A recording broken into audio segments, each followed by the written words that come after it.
Hey guys, how's it going? Hope you're doing well. My name is Crown, and today I'm going to read you some very interesting stories that I hope that you're gonna love. And now, without further ado, let's go!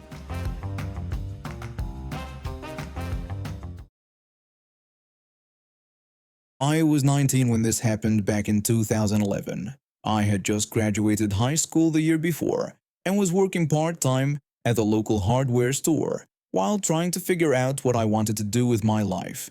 My friend lived on the outskirts of our small town of about 4,000 people, and I'd spent the night at his place playing video games and catching up. We'd been friends since middle school, and his family had always been welcoming to me, especially since my dad had left when I was 16 and money was tight at home. That morning I decided to walk home instead of calling my mom for a ride. She was working double shifts at the diner to make ends meet, and I didn't want to bother her. I put my headphones in and started the trek back into town. The walk usually took about 45 minutes, but I enjoyed the quiet time to think. When I turned the corner onto the main road, I noticed the familiar sight of the rundown houses that lined this part of town. There was a big ditch on my left side where rainwater would collect during storms. I'd walked this route dozens of times before and never had any problems. Then I saw two dogs running toward me. This wasn't unusual in our small town. Dogs would often wander around looking for attention or treats from passers-by. I wasn't worried at first. I actually liked dogs and had grown up with a golden retriever named Buddy. One of the dogs stopped running, while the other one kept coming. It was a boxer, muscular and moving fast. Before I could react, the dog lunged at my ankle and bit down hard. The pain was instant and sharp. I screamed and the dog's teeth sank in and it started dragging me toward the ditch. I fell backward, landing hard on my back in the muddy ditch. When I looked up, I saw the boxer diving straight for my face. Pure instinct kicked in, and I kicked the dog hard. It backed off just enough for me to scramble to my feet. That's when I heard a car honking frantically. Someone was trying to get my attention, motioning for me to get in their vehicle. When I tried to climb out of the ditch, the boxer bit my leg again. I kicked it once more and made a desperate crawl toward the car. Just when I reached the vehicle, the dog jumped up at me one more time. I threw my arm up to protect my face, and its claws raked across my forearm. Blood was pouring from both my leg and my arm, and I collapsed into the car. I landed right in the lap of two women who were sitting in the back seat. Blood was getting all over their church clothes, and I felt terrible about it. I apologized over and over while begging them to take me to the hospital. One of the women looked at me more closely and said she recognized me. She told me we had gone to school together and that she remembered me from graduation the year before. I was embarrassed that I couldn't place her face, but I was also losing a lot of blood and starting to feel dizzy. I apologized for not remembering her and thanked her for helping me. The driver, an older man, told me they were coming home from their Sunday service.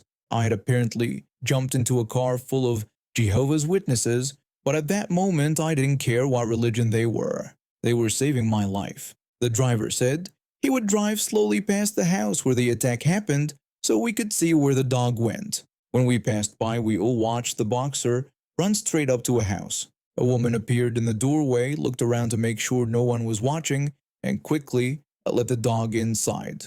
I called my mom to let her know I was heading to the hospital. At first, she thought I was joking and asked what I really needed. When I told her I was serious about being attacked by a dog and bleeding everywhere, there was a pause before I heard the panic in her voice. She said she was coming to the hospital right away. The kind family dropped me off at the emergency room entrance. I apologized again for getting blood in their car, but they brushed it off and said they'd pray for my recovery. A nurse immediately put me in a wheelchair and rushed me inside. The bite on my leg wasn't deep enough to need stitches, but the dog's tooth had twisted when I tried to pull away, creating a jagged wound that wouldn't stop bleeding. It took the medical staff about 10 iodine-soaked swabs to clean out all the dirt and debris. They had to do the same thing on the other side of my leg where the teeth had gone through. When my mom arrived and saw all the bloody bandages around me, she immediately called the police.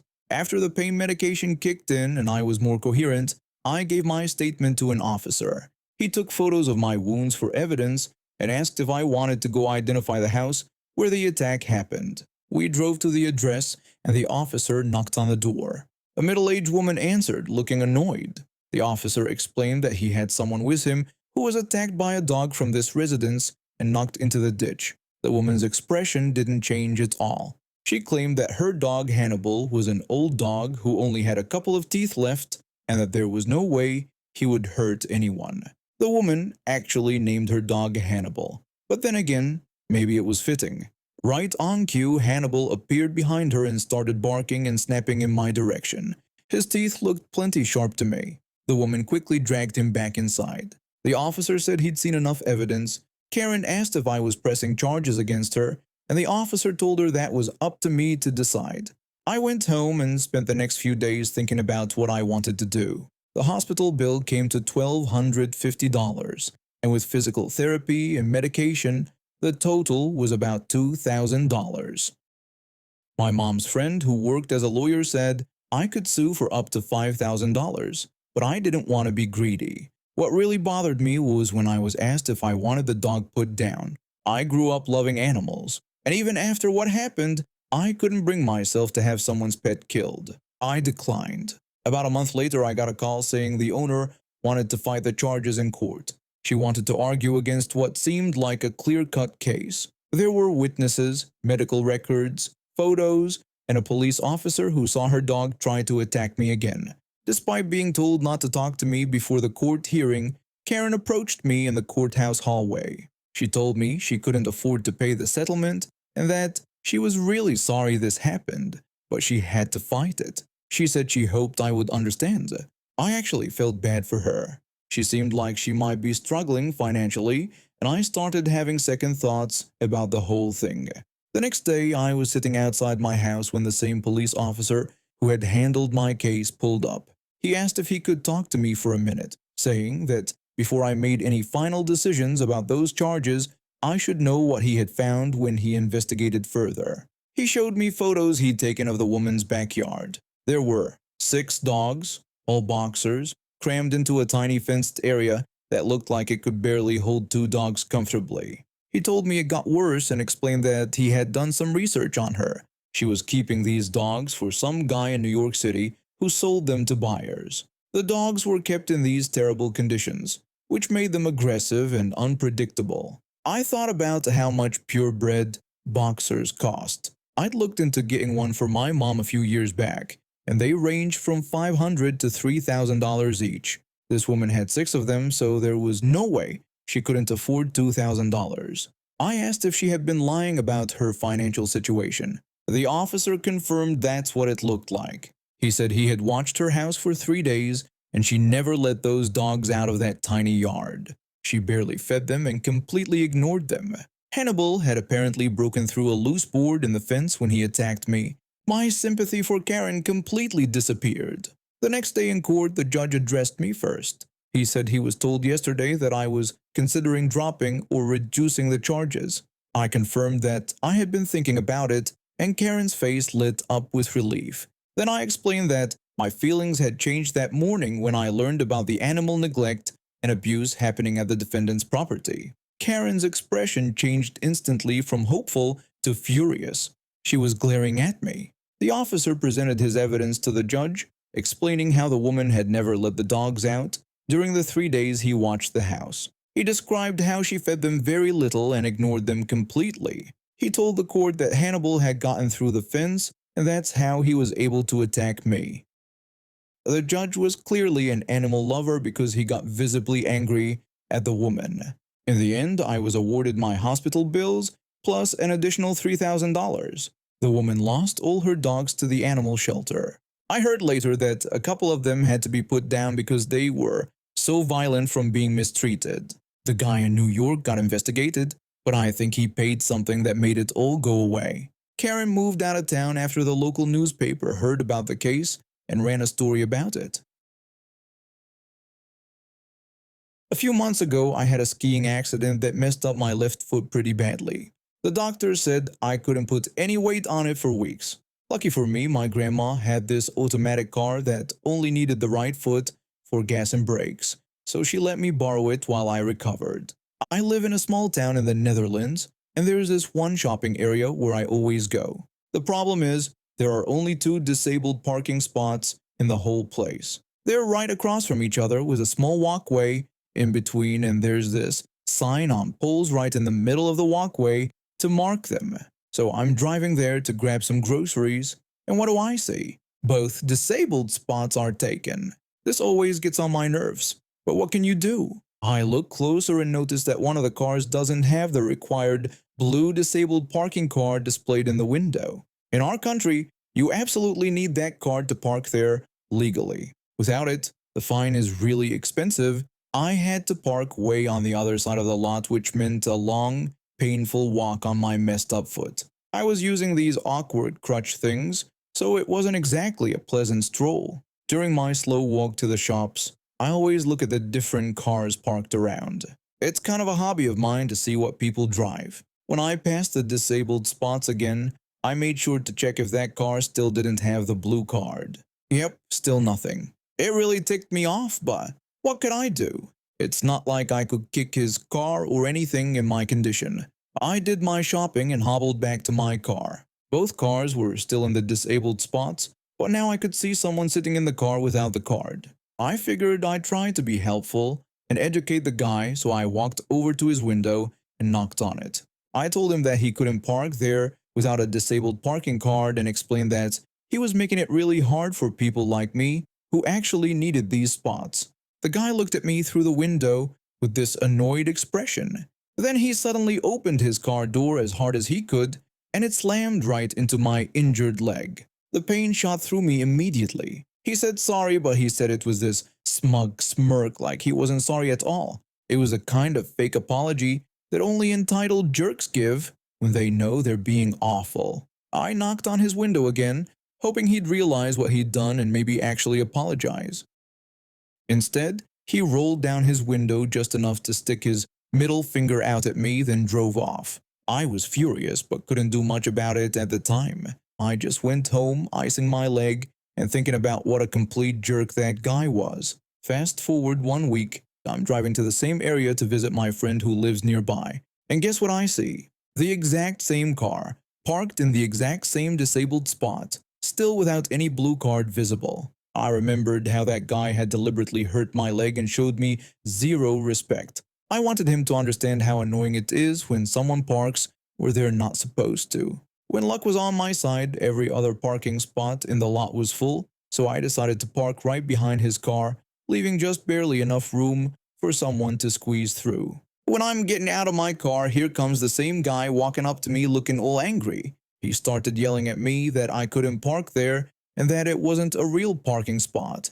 He demanded that I move my car right away or he would call the police. I gave him the same smug smirk he'd given me the week before and said sorry in the exact same fake way he had done to me. Then I walked away toward my friend's apartment, leaving him yelling and swearing at me in the parking lot.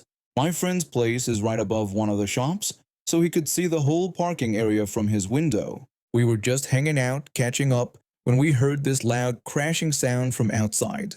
My friend asked me what my car looked like and where exactly I had parked it. I described my grandma's car and told him where I'd left it. He told me I should come look outside because something had happened to my car. We both went to the window and then outside to check. My car had a massive dent along the side and deep scratches all over. It was obvious what had happened. Instead of waiting for me to come back or finding another solution, this guy had forced his way out by ramming his car against mine. The only way out was through my car since those poles with a disabled parking sign were too strong to break. One of the shop employees came outside when they heard the commotion. The shop employee told us that this wasn't the first time something like this had happened there. They explained that they had security cameras covering the whole parking area, including those disabled spots. Everything was probably recorded, and I could definitely sue this guy for the damage. I was really angry, but I wanted to give the guy a chance to explain himself first. Maybe it was some kind of emergency. I didn't want to be a complete jerk about it. The shop employee was helpful and offered to call the guy since he was apparently a regular customer there. When they got him on the phone, you could hear him yelling even though he wasn't on speaker. He was screaming that I had no right to park behind him like that and that I had caused the whole mess. He said if I didn't pay for any damage to his car, he would call the cops on me. I took the phone and tried to stay calm. I told him I just wanted to understand why he had rammed through my car instead of asking me to move it. I also said I was going to need him to pay for the damage he did to my vehicle. He went completely crazy and told me I was out of my mind. He insisted that everything was my fault and that he wasn't paying for anything. He claimed that I had blocked him in illegally. He started swearing at me through the phone. The shop employee was recording the whole conversation, which I found out later was really helpful in court. I told him he could either pay for the damage or I was going to sue him. I explained that it wouldn't just be for hitting my car but also for parking illegally in that disabled spot and for deliberately hitting my injured leg with his car door the week before. He hung up on me. That's when I decided to call the police. Through the shop employee, they got his phone number and license plate information. The officers told me I had a solid case and should definitely take him to court. So I did exactly that. I sued him for everything: the property damage, the illegal parking, and the assault when he hit me with his car door. When we got to court, things got even better for my case. It turned out this guy had multiple unpaid parking tickets already. The judge was not impressed with his pattern of behavior. In the end, he got hit with a ticket for parking in the disabled spot illegally. He had to pay for all the damage to my car. And here's what made it even better: he got an additional fine for attacking a disabled person. I live in this small private neighborhood in Illinois. The whole area is pretty small. You can walk everywhere in about 90 minutes if you really want to explore every street. I got into Pokemon Go about a year ago when my co-worker introduced me to it. There's this Poke Stop right at the end of my neighborhood that I hit up every single day because you get bonus items when you collect from the same stop daily. After 7 days in a row, you get even better stuff, so I never miss a day. It's become part of my routine. A few weeks back, I had been dealing with some car trouble. I gotten into a fender bender and my regular car was in the shop, so I was driving around in this loaner with Wisconsin plates. The whole accident thing had me being extra careful on the roads. I was probably being more cautious than I needed to be, but better safe than sorry. On this particular day, it was my 7th day collecting from that Poke Stop, which meant I get the best rewards and then start the cycle over tomorrow. I drove down to the stop, grabbed my items, tossed my phone onto the passenger seat, and started heading back home.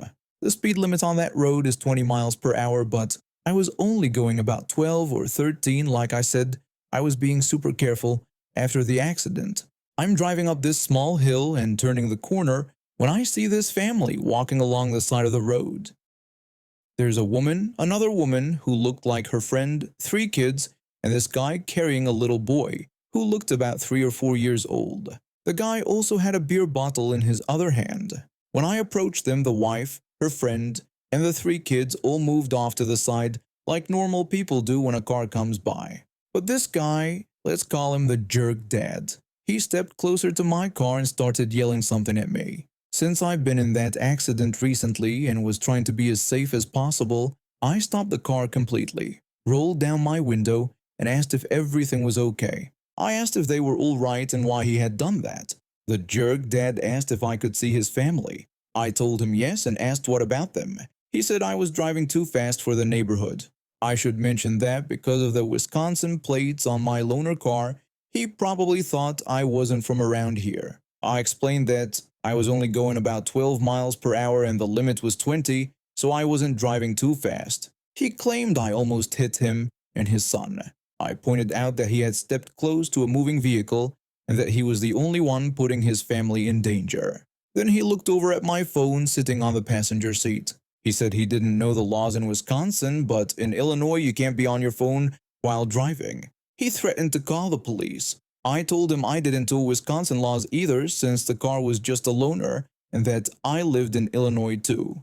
He said then I should know the laws and repeated his threat to call the cops. I told him to have fun with that. At that point, I just drove away. I probably should have stayed to clear things up, but honestly, I knew I hadn't done anything wrong.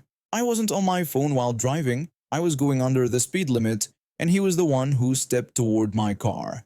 I didn't think he was serious about calling the police. I got home and decided to make some ramen noodles for dinner. I was sitting in my dining room slurping away when I looked out the window and nearly choked. The jerk dad was standing on my street talking on his cell phone with what was obviously the police dispatcher. My stomach dropped because I realized he had followed me home.